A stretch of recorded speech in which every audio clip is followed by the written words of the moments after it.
Hey everyone, Ranger William here from the Overmountain Victory National Historic Trail. Now we're here at Lake James State Park for a special event from Lake James and Overmountain Victory called War at Our Doorstep. Now the whole theme of this living history event is how did the American Revolution impact the civilians, the non-combatants who called the backcountry, the Western Carolinas, their home. But also, conversely, how did these people, not soldiers, not with the army, how did they help guide the course of the revolution, either in favor of Congress or in favor of the king? So join with us as we talk with some of our demonstrators, some of our great interpreters that we've got out here this weekend, and learn a little more about what these people did, how they reacted when war came to their doorstep. Hello, I'm Janet Pyatt. I'm a proprietor of the Backcountry Peddler, a living history mercantile in Salisbury, North Carolina. And I'm also part of the Southeastern Civilian Living Historians, also based in the Salisbury area. Today we are portraying country women, as Nathaniel Greene specifically asked his quartermaster to hire country women to sew shirts. But we've been fortunate to have a professional tailor from Salisbury to join us as well. How are we being paid? Probably with a commodity such as salt.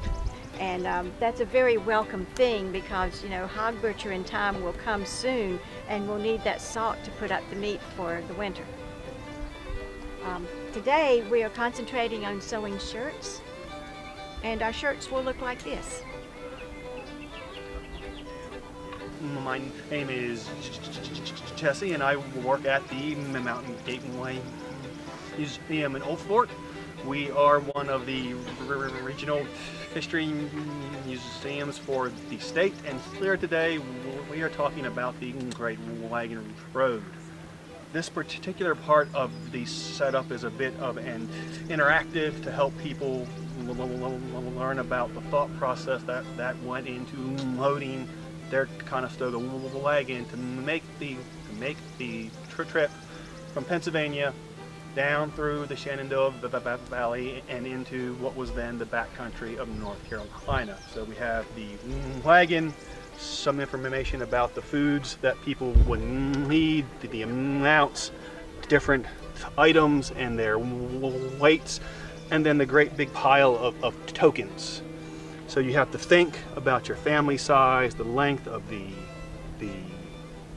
journey, and then decide how many clothes you might need, how much hardtack and coffee that you might need, all of the possible things to think of, and then make sure that they fit the wagon and what the wagon's capacity is. And then the rest of this is just some examples of those types of food: bacon, salt pork, dehydrated beef, fruits, cornmeal, just to give a little bit of a visual presentation. And this is the other half of our Great Wagon Road setup. This deals a little more with the nuts and bolts of the journey. You can see our giant map just over here that shows the extent of the Great Wagon Road and the different paths moving south through Virginia to North Carolina and then on down into South Carolina that people would have followed. And then this other portion is the wagons itself, the mighty Conestoga wagon. It looks a lot like the ones you would see on the Oregon Trail a century or so later, but they're bigger. They're much more rugged, and they're built initially to haul freight. So think of the Conestoga as your Peterbilt semi, and then the later covered wagons in the 1800s are more of your Ford F-150 that they're traveling in. And this, is a little bit on the horses that they had to pull these wagons. It was a horse made specifically for this task, the Conestoga horse, sort of a cross between a Clydesdale and your average thoroughbred. So giant, big, muscular horse, You can see the Conestoga horseshoe compared to your kind of general horseshoe size. So imagine packing the whole family, all of your stuff into that, hitching it to 6 of these horses, and then taking that journey down a very rugged dirt road to start all over again in a new colony. Hi, my name is Carin Bloom, and I am the Manager of Education and Programming for Historic Charleston Foundation, and I'm happy to share with you a little bit about the story of Margaret Chesney today, Loyalist refugee from the American War for Independence. Like every other complicated human, both Margaret and Alexander had parts of their story that were certainly pitiable. It is true that loyalists in this country had a rough go of it. People were not kind and they were not merciful. When Margaret was left and Alexander came back and found her after Cowpens in January, she had taken ill. She had a 3-month-old son, and since they were left with practically nothing at their home, he even notes that they didn't leave a blanket for the woman and child. She had taken ill, and so she did make it to Charlestown, but she never saw the end of the war. She died at the age of 22.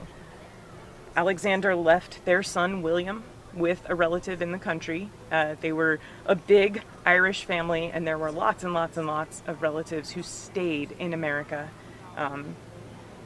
Alexander took protection of the crown, of course, but not all of the relatives did. Some of them truly fought for the Patriot militia, and some of them accepted the new government when it came to be. So William, their eldest son, was left here, and Alexander Chesney went back to Ireland. He married a new wife, he had something like 7 children, and he had a really long career, a civilian career as a customs agent for like 30 years in Ireland. And he ends his life there with that family, and to my knowledge, never saw his son again.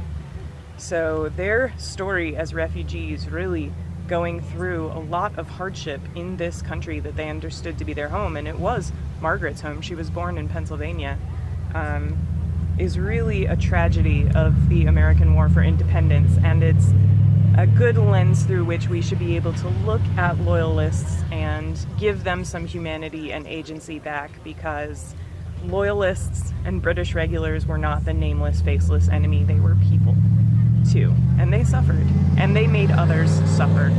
So I appreciate the opportunity to share a little bit of her story with you. Thanks very much. My name is Lisa Bennett, and I do portray Mary Patton. She was a gunpowder maker in the 1700s. She was a very important woman, very feisty is the way I portray her. She had to have been to do the things she did. But she did make gunpowder that was so good that she could sell it for $1 a pound, which, to put in perspective, you could get 3 acres of land for $1. What made the difference in her powder was this right here. That is bat guano, and it was potassium nitrate instead of the sodium nitrate, which was the human soil that the British used, but it does make a superior powder. But what she did was so important by providing powder to the men. It's known that she provided 500 pounds of powder for the men going to Kings Mountain. They didn't know that's where they were going, but where they ended up. That was 7,240 pounds of bat soil that they shoveled just to make 500 pounds of powder. First you have the bat guano that you're going to put into a hopper, and then you end up with this right here. It's called the mother liquor. It is potassium nitrate. Then you will use your hardwood ash, put it in a hopper, and you end up with lye water. You want both of those strong enough to float an egg. You'll put those 50-50 in the cauldrons and start boiling them. There will be curds form and fall to the bottom. There will be scum that comes to the top that you'll skim off. Once no more curds or scum forms, you'll put that liquid in a clean kettle, and as it cools, it forms this right here. This is your saltpeter. The second thing you need is softwood charcoal, not hardwood.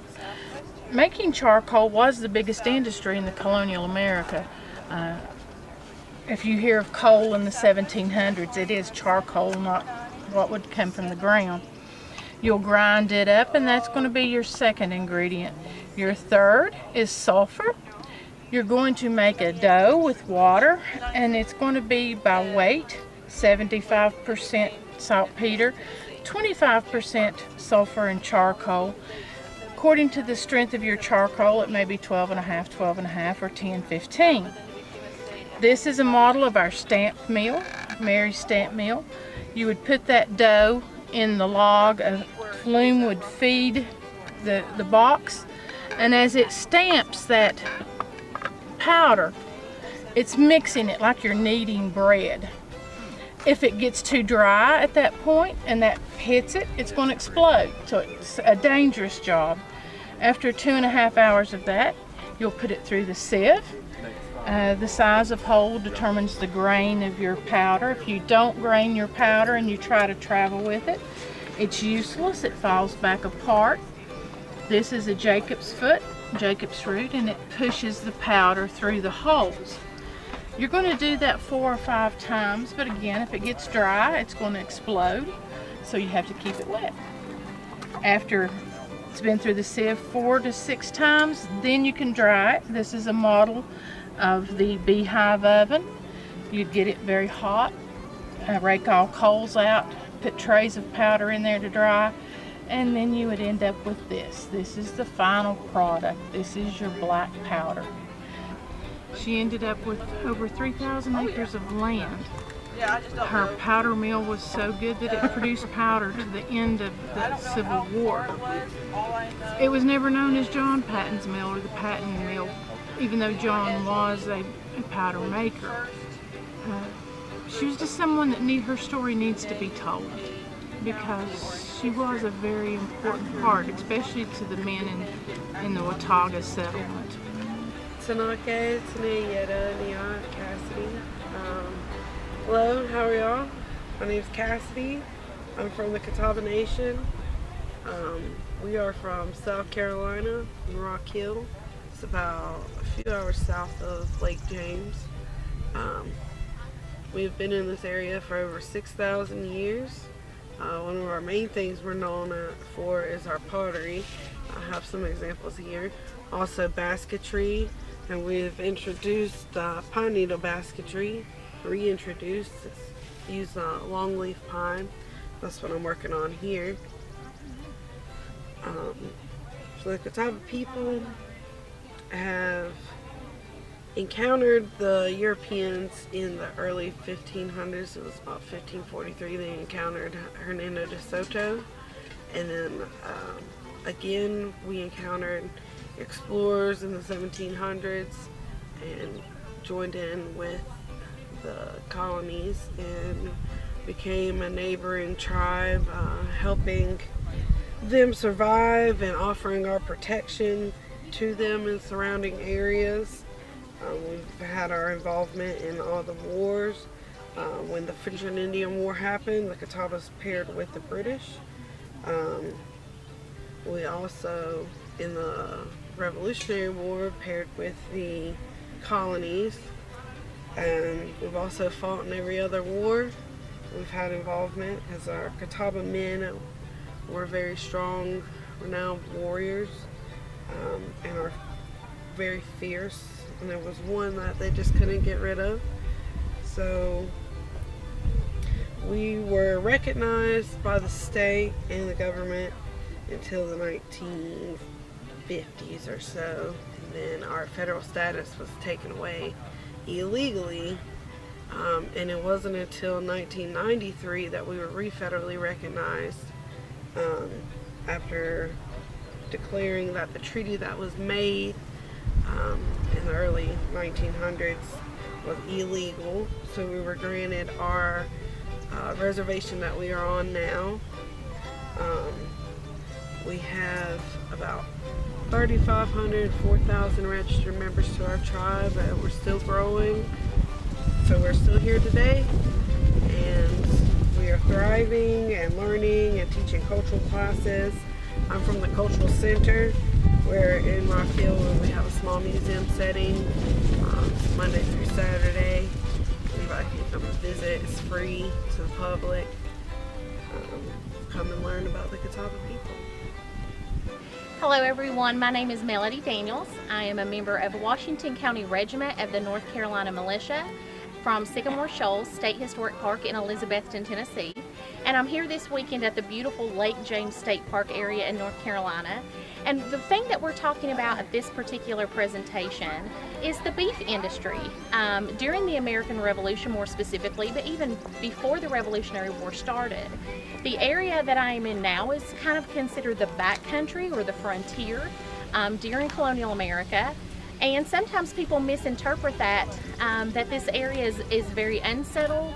And we do see that there are lots of families here. There are thousands of head of cattle, and those cattle are being marketed from here and eventually ending up feeding people in larger cities like maybe Williamsburg, Virginia, Charleston, South Carolina, all the way up to Philadelphia. So the products that we have here, the resources that we have here, are actually being utilized.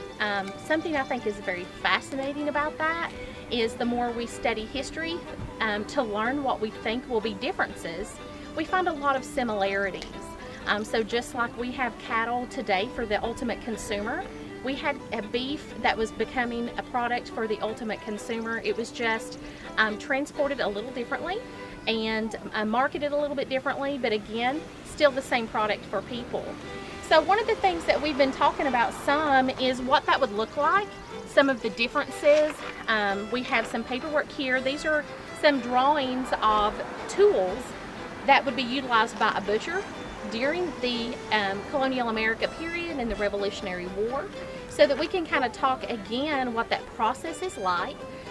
Sometimes we do find, and I'm guilty of this myself, that we have a great deal of separation between our food sources and where they actually come from and how that production process happens. So this helps us to educate people with how their food that they eat today ends up on their table.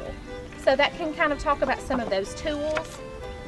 Again, we have some other images from the 18th century in butcher shops, what that looks like, what the tools were like. Neat things that we can glean from these images would be how these workers are dressed. You know, what kind of clothing were people wearing when they were doing this type of labor? It also kind of allows us to study a little bit about classes. The class separation was very defined in this time period. Some neat things that we have learned as a family working on this is how people would hide cattle in what's called a cane break. So we have some cane here with us. This is river cane. Sometimes people hear the word cane, they automatically think of sugar cane, totally different plant. Or sometimes when they see this by lakes and rivers, they think that it's bamboo. This is actually river cane, utilized as a great way to hide cattle to protect them from thieves. One of the things that I think is important to learn about our food sourcing, for one thing, I think it's neat to learn how our road systems that we think of today transport us to other places. Those road systems were there and have been there since America was being settled, from Native American pathways into major roadways that were built. So cattle were being driven. I think that's really fascinating to think about. Most people picture an American cowboy wearing a cowboy hat and boots, but we had drovers who were doing the same purpose. Cattle were much more rangy, and the drovers were probably very rangy themselves to get this job done. But it was what we today would think of as a farm-to-table movement. We have a whole industry today, the organic food industry, and at that period in time, everything was organic. There was no need to differentiate. So when we want to have fresh sources on our table to give our families the best nutrition possible, we really again find another similarity with our historic counterparts in that colonial period through the Revolutionary War. Just trying to find sourcing, trying to get it to the table. And it's again another similarity that money bought the best product, and by the time that we see beef being provided or available to some of the lower class and poor, it was almost completely rotten at that point. So we see a lot of improvements. The invention of better food preservation techniques allow us to have better food sources all throughout the year rather than relying just on foods that were available in season. So a great blessing that we're all thankful for, but a neat thing to think about with how America was fed during that time. So thank you guys for watching these little videos showing some of the demonstrators, some of the displays that we had here at Lake James State Park, one of the partner sites of the Overmountain Victory National Historic Trail for our special event, War at Our Doorstep. Looking at how civilians were impacted by the American Revolution here in the South, but also how they impacted the war. Thanks for watching.